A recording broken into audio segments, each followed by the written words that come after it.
이사야 41장부터 48장까지는요. 하나님께서 고레스를 주인공으로 등장을 시켜서 그를 통해서 이스라엘 백성들의 구원과 회복을 이루실 내용들을 말씀해 주십니다. 먼저 하나님께서 이스라엘에 대한 하나님 당신의 그 계획을 선언하십니다. 선언하시면서 세상 왕국과 또 우상들을 불러다 놓고는 누가 자신과 같은 일을 도모하거나 실행하는지를 말해보라 라고 말씀을 하십니다. 1절입니다. 시작. 섬들아 내 앞에 잠잠하라. 민족들아 힘을 새롭게 하라. 가까이 나아오라. 그리고 말하라. 우리가 서로 재판 자리에 가까이 나아가자. 섬들이라고 하면은 바다 건너의 나라들, 먼 곳에 있는 나라들, 땅끝 나라들, 열방, 온 세상을 가리킵니다. 또 민족들, 각국 백성들, 세상 모든 민족을 말해요. 하나님께서 그 섬들을 향하여서, 땅 끝을 향하여서 말씀하시기를 내 앞에 잠잠하라 하십니다. 잠잠하라. 왜냐하면은 온 세상이 자기들의 주장으로 시끄럽게 하기 때문이죠. 자기들이 품은 뜻들이 있고 또 그것을 자기의 힘으로 이룰 수 있다라고 큰 소리를 치기 때문입니다. 하나님께서 말씀하세요. 잠잠하라. 그리고 가까이 나아오라. 그래 말해보라. 우리가 서로 재판 자리에 나아가자. 그래서 서로 따져보자. 변론해보자. 그러고는 다음의 일들을 누가 행하는지 말해봐라 라고 물으십니다. 2절부터 3절 말씀입니다. 시작. 누가 동방에서 사람을 일깨워서 공의로 그를 불러 자기 발 앞에 이르게 하였느냐.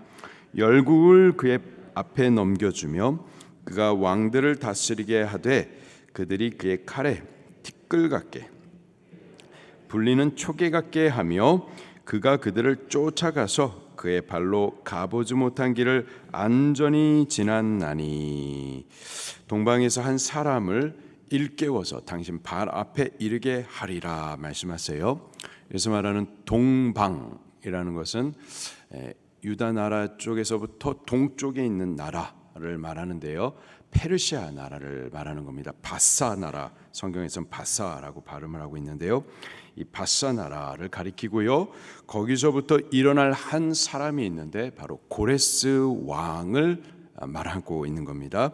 이 고레스에 대해서는 이사야 44장 28절 그리고 45장 1절 말씀에 지금 이렇게 언급하고 있는 이 사람이 바로 고레스라고 그 이름을 분명하게 기록을 해주고 있습니다.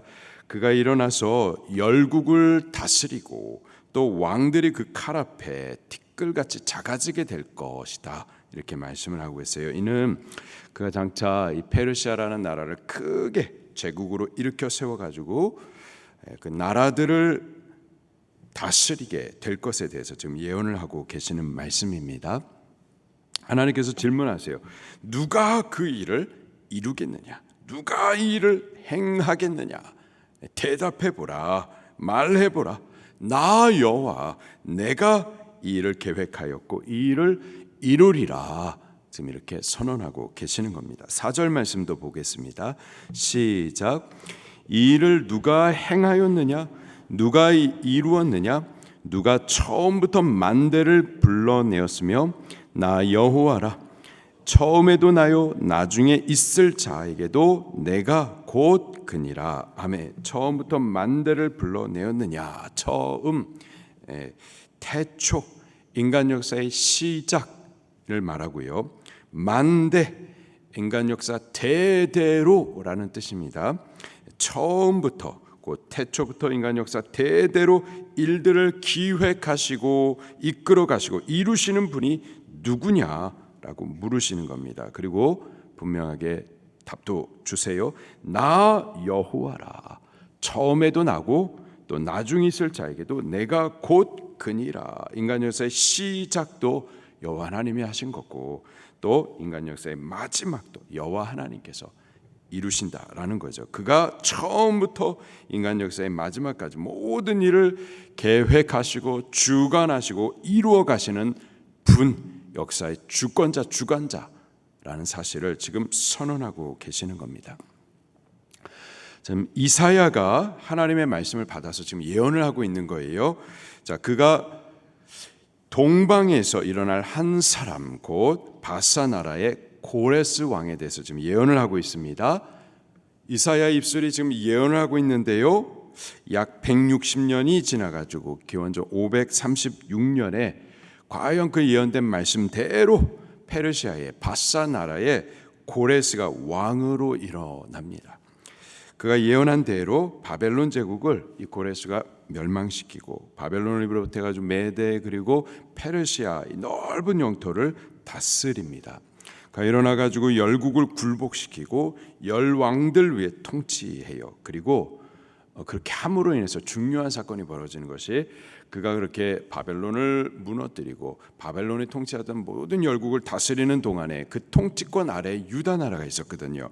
그 유다를 바벨론 때 포로되었었던 그 자리에서부터 자유와 해방을 주어서 그들의 고국이었었던 예루살렘으로 회귀하게 하는 일들을 그 고레스가 이룬단 말이죠.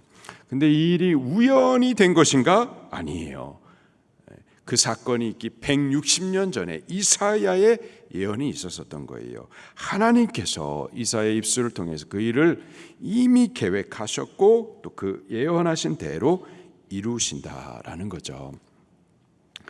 여기 고레스는요, 죄로 망하여서 포로된 이스라엘 민족의 구원과 회복을 이루기 위해서 하나님께서 일으켜 세우신 하나님의 종입니다. 45장 1절에 보면은 이 고레스라는 인물 이방 나라 사람입니다. 그가 하나님을 알았는지 몰랐는지는 알 수는 없지만은 근데 그 고레스를 하나님께서 태어나기 160년 이전에 나의 종이라고 이미 그렇게 말씀을 하면서 그를 통하여서 이 이스라엘 백성들의 회복, 그 구원을 이루실 것을 약속하세요. 자, 그런데 이 고레스는요, 장차 죄로 포로로 사로잡힌 만 백성을 그 죄에서부터 자유와 해방, 구원을 이루시기 위해서 오실 예수 그리스도를 예표해 주는 인물입니다.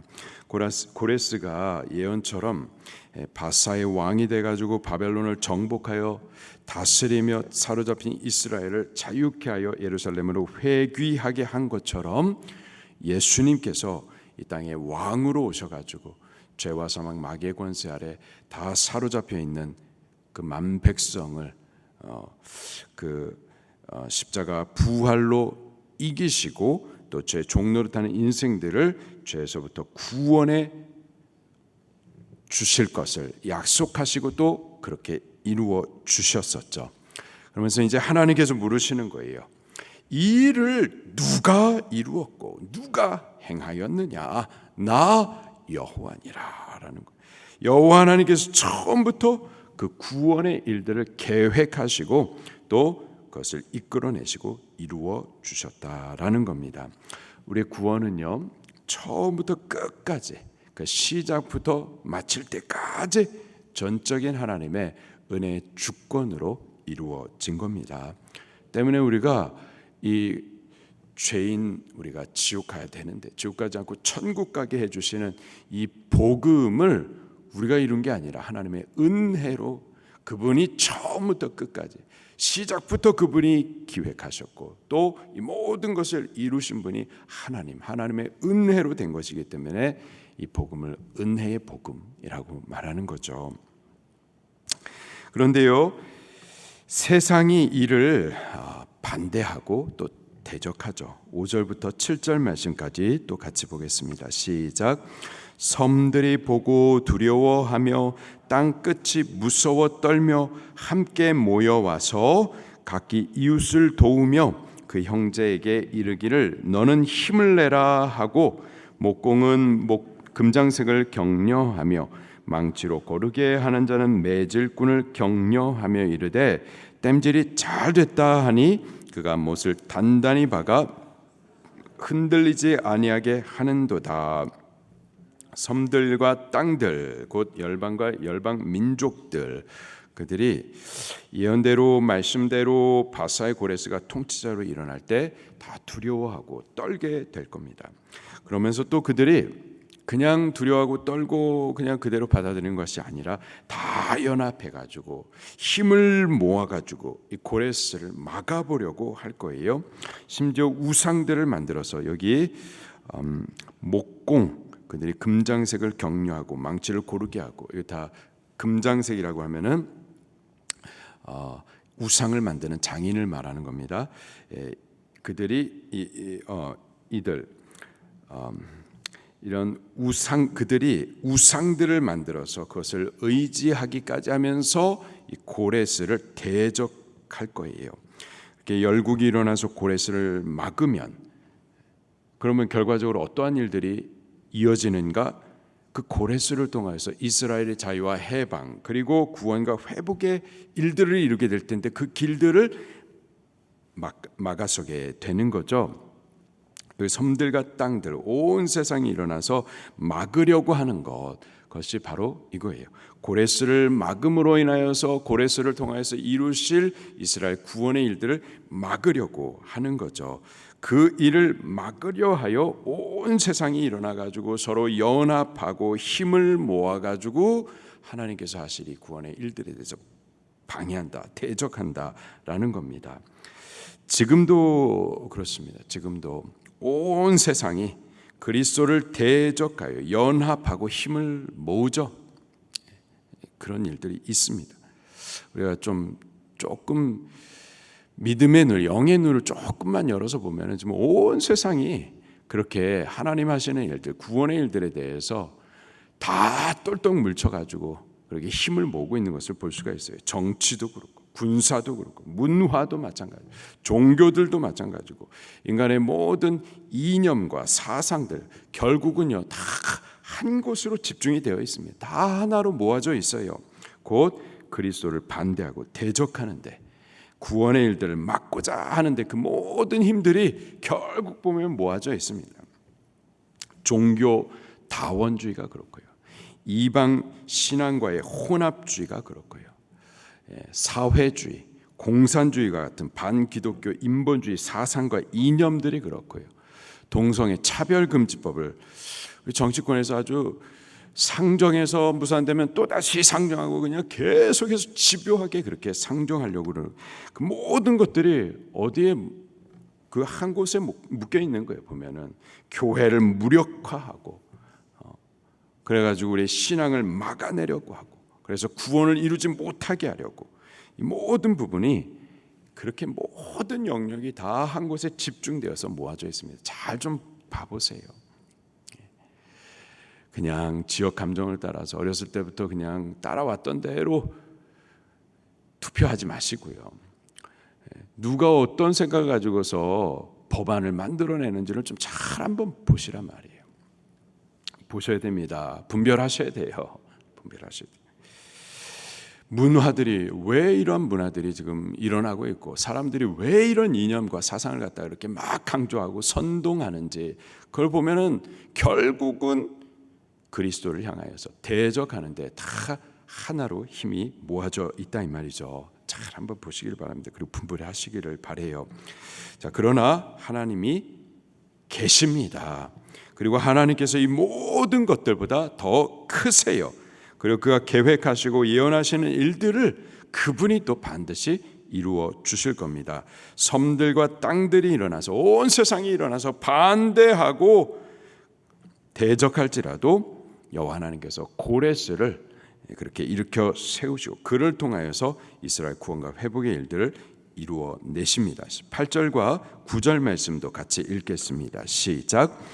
그러나 나의 종 너 이스라엘아, 내가 택한 야곱아, 나의 벗 아브라함의 자손아, 내가 땅 끝에서부터 너를 붙들며 땅 모퉁이에서부터 너를 부르고 내게 이르기를 너는 나의 종이라. 내가 너를 택하고 싫어하여 버리지 아니하였다 하였노라. 하나님을 불순종하고 범죄함으로 이방에 포로된 이스라엘을 여호와 하나님께서 여전히 기억하고 계세요.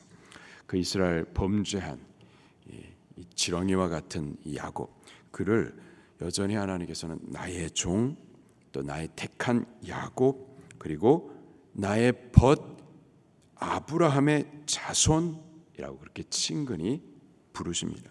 그러면서 또 하시는 말씀이 그를 택한 것을 내가 싫어하거나 후회하지 않는다. 그리고 결코 버리지 않을 것이다. 그렇게 말씀을 하세요. 이분이 바로 여호와 하나님이십니다. 그분은 우리가 범죄하더라도 그 죄로 아주 못되게 하나님 앞에 행하더라도 오래 참으시고 용납하시는데도 계속해서 여호와 하나님의 눈을 찌른다 하더라도 우리를 징계하고 징벌하실지언정 결코 버리지 않으시는 분이십니다.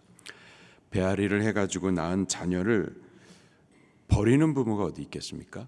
그러나 혹 부모가 버린다 하더라도 여호와 하나님께서는 그 아들의 핏값을 줘 생명을 낳은 자기 백성을 결코 버리지 않으세요. 그 여호와 하나님께서 이렇게 약속을 하십니다. 10절 말씀입니다. 시작. 두려워하지 말라. 내가 너와 함께함이라. 놀라지 말라. 나는 내 하나님이 됨이라. 내가 너를 굳세게 하리라. 참으로 너를 도와주리라. 참으로 나의 의로운 오른손으로 너를 붙들리라. 두려워하지 말라.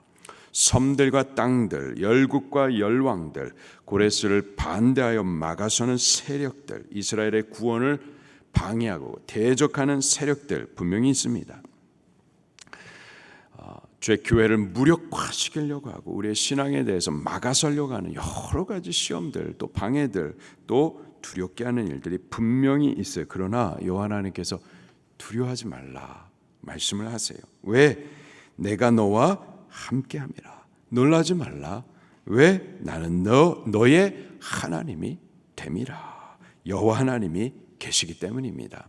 그가 이 모든 것들보다 섬들과 땅끝 모든 세상에 반대하는 세력들보다 시험하는 권세들보다 더 크세요. 그분이 또 이런 말씀하십니다. 내가 너와 함께함이라. 하나님께서 우리와 함께하시다. 네 글자로 뭐라고 말하죠?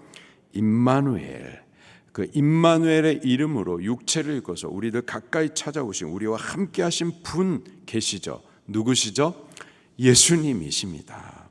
마태복음 1장 23절에 보라 처녀가 잉태하여 아들을 낳을 것이요 그 이름을 임마누엘이라 하리라 하였으니 이를 번역한즉 하나님이 우리와 함께 계시다 함이라. 이사야의 말씀을 마태가 그대로 인용하여서 그 예언대로 임마누엘로 오신 그분이 바로 예수님이시다라고 가르쳐 주시죠. 내가 너와 함께 하리라 약속하신 하나님께서 그리스도 예수님 안에서 그 약속을 신실히 이루어 주셨습니다.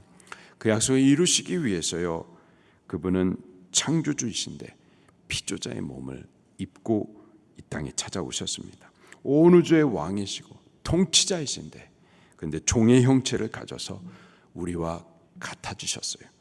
근본 하나님의 본체이신 분이 영광과 보좌를 버리시고 비천한 우리들 수준까지 낮아지시고 죽기까지 하셨었죠. 그 언약을 하신 말씀을 이루시기 위해서 그렇게까지 하셨습니다. 그 하나님께서 계속해서 약속하세요.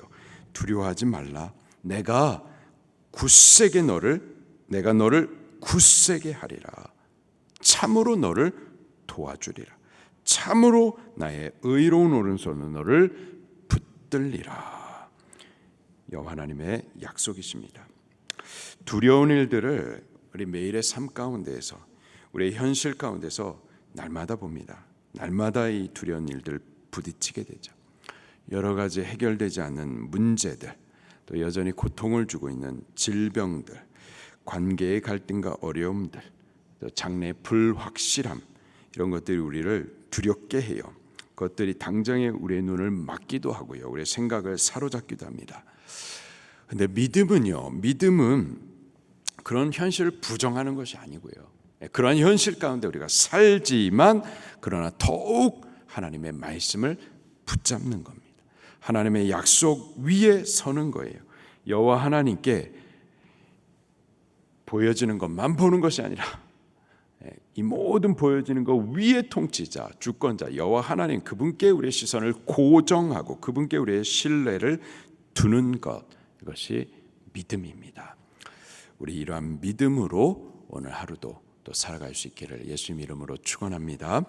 말씀 붙들고 통성으로 기도하시겠습니다.